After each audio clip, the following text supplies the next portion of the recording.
Starfield is a single player game. There is no online, there is no multiplayer, there is no co-op. You cannot play with others. But with that said, you are not alone, because with Starfield there is companions which will be available. These companions will join you on your journey, and each of them have their very own skills and abilities, meaning that not only do you need to think about how you're going to customize your character and the choices that you're going to make on your journey, but on top of that, you also need to think about the type of companion you're taking with you and what they're going to be doing alongside you on the exact same journeys. And today we are going to be breaking down absolutely everything. But before we do get into the video, if you enjoy content like this and you want to get the latest to do with Starfield, then make sure that you hit that subscribe button and turn on notifications. Let's get back into today's video. So companions. Companions is nothing new in terms of what type of games Bethesda have pushed in the past, but with Starfield it is slightly different.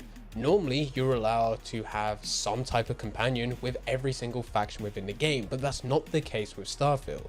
During a Starfield Direct, it was mentioned that some of the members of Constellation can join you on your journey. This was emphasized, meaning that it's more of a focus to one being the members of the Constellation rather than it being equal across every single faction that's available within the game. And it should also be highlighted that with the companions that have already been revealed, they're not created equal. Not every single one of them has the exact same depth as the others. It's not a level playing field where just because someone has a positive and a buff in one area, that others are going to have a negative within that area. And this ultimately comes down to quest lines. The companions that you have from the Constellation are going to be far more in depth, far more skilled, and there's going to be more of a connection between you and them because of the quest lines that will be available, as well as the main storyline.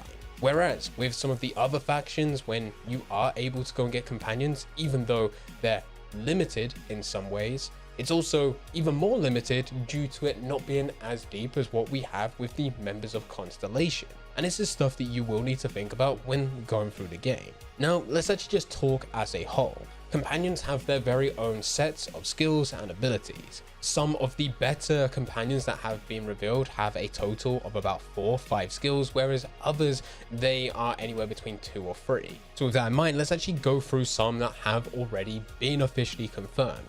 So firstly, we have Sarah Morgan. Sarah Morgan is a ex-soldier turned explorer. Her skills are one of the higher end because she has 4: astrodynamics, lasers, leaderships, and botany. Next up, we have Barrett. Barrett is also one of those which is at a higher level, offering 4 skills. Those skills being starship engineering, particle beam weapon systems, robotics, and gastronomy. After Barrett, we have Sam Coe. Sam Coe is seen as the space cowboy. He also has 4 skills being piloting, rifle certification, payloads, and geology.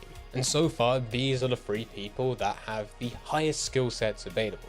Whether or not they suit your needs and what you're trying to achieve within game is another question. But from here, we're talking about companions that have been officially revealed, but are likely to have fewer skills. So with this, we can then talk about the Adoring Fan.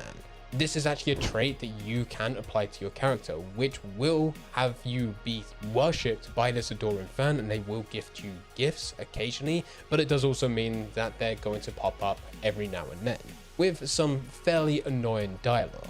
But if you were to have the Adoring Fan and have him as a companion, his skills would be weightlifting, concealment, and scavenging. After the Adoring Fan trait, we have Markia Boros. Her skills are ballistics, shotgun certification, and particle beam weapon systems. After Markia, we have Hella. Hella has skills within Outpost engineering and geology. And then of course, we cannot forget Vasco. Vasco is probably one of the fan favorites as of right now, but we don't really know his skills. That's why we've ended up leaving Vasco last, but it's likely that Vasco's skills will be in something proficient, such as laser weapons. Now, while I was going through each and every single one of those companions, we've taken screenshots of what's already been made available, and you'll see that beside every single one of those skills, there is a star system. A companion may have a skill within an area, but they might not be proficient in that area, giving them only a 1 star. So they're useful and probably could do it, but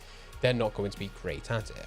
whereas the 4 stars or higher, potentially, and we'll talk about that in a second, means that they're going to be much better at performing that skill. What's interesting though is that it does only go up to a max of 4 stars, which is a fairly weird system. Most go for odd numbers, whether it be a 3 or 5 star. And if that is the case, then of course it would be 5 stars being the next odd number, meaning that there may be potential for there to be companions that could be upgradable. But with that, we still don't 100% know.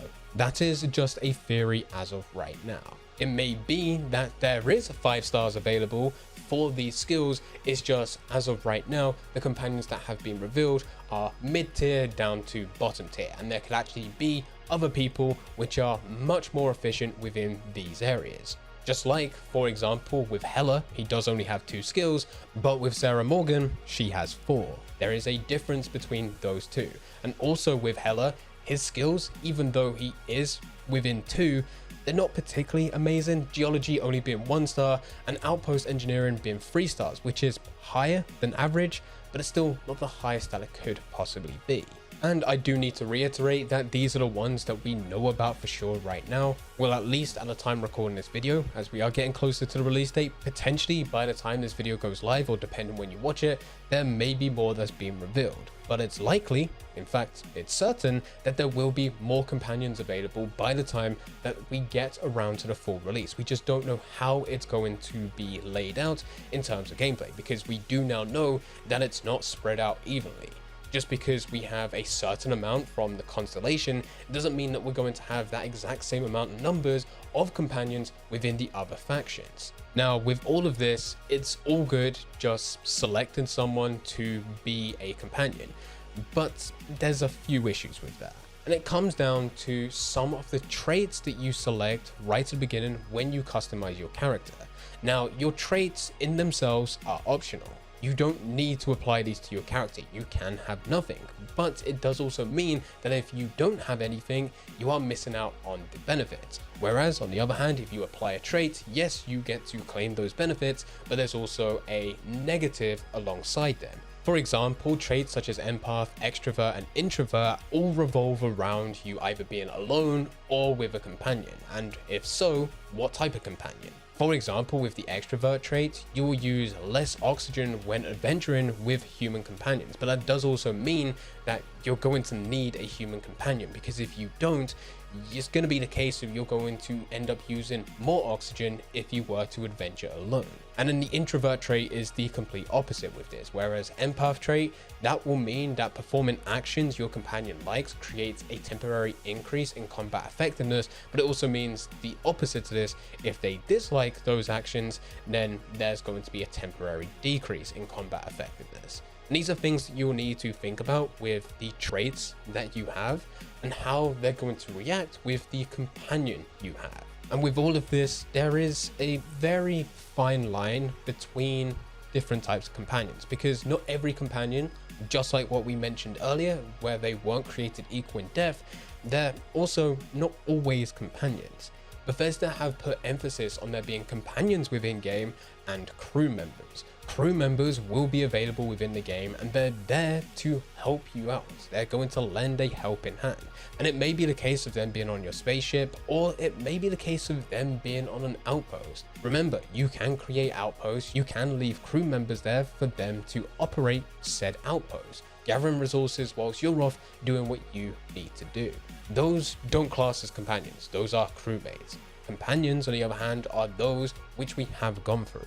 They have those skills, they're able to help you out, but it goes a bit further of them also being available within their own storylines, their quest lines, the main story itself, and some even having romance options, whereas that is just not available with crew members. So far, this is absolutely everything that we know about the companions as well as some of the crew members within game. Let us know in the comment section down below. Are you yourself looking for a companion to join you on your journey? And if so, is it any of the people that we've spoken about so far? Are you waiting to see what else gets revealed? If you enjoyed this video, then I highly recommend clicking the next video on screen. That video video will actually go through the character customization options that will be available within Starfield right at the beginning. And it's important that you go and watch that because we mentioned it within this video. Depending on the traits you select will depend on what you can do with companions. So that video will guide you through absolutely everything. I hope you enjoy.